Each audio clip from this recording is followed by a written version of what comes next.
జై దుర్గా భవాని. అందరికీ ముందుగా దసరా శుభాకాంక్షలు, అలాగే బతుకమ్మ శుభాకాంక్షలు కూడా. సో ఈరోజు బతుకమ్మ ఉంది.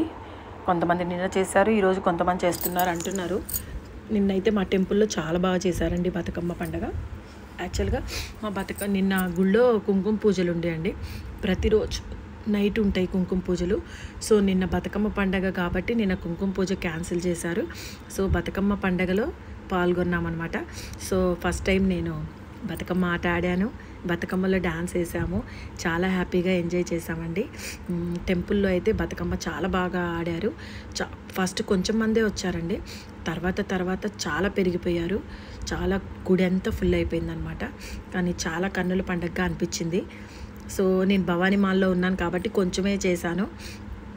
అదే నార్మల్గా ఉంటే ఇంకా బాగా చేసేదాన్నేమో. సో మాకైతే చాలా హ్యాపీగా అనిపించింది. నిన్న కుంకుమ పూజలు క్యాన్సిల్ అవ్వడం వల్ల బతుకమ్మ పండుగ ఎంజాయ్ చేయగలిగాము. మీరు కూడా అందరూ బతుకమ్మ పండుగ హ్యాపీగా చేసుకున్నారని అనుకుంటున్నాను. చేసుకొని వాళ్ళు ఈరోజు కూడా చేసుకోండి, ఈరోజు కూడా ఉంది. సో తప్పకుండా బతుకమ్మ పండుగ మొత్తం ఆడిన తర్వాత బతుకమ్మలన్నీ తీసుకెళ్ళి అక్కడే కోనేరు ఉందండి మా టెంపుల్లో. ఆ కోనేరులో బతుకమ్మలన్నిటిని కలిపేయడం అయితే జరిగిందనమాట. అందరూ చాలా బాగా ఎంజాయ్ చేశారు. లక్ష్మీ బొమ్మల్లాగా వచ్చారు అందరూ. చాలా బాగున్నారు, చాలా బాగా చేశారు.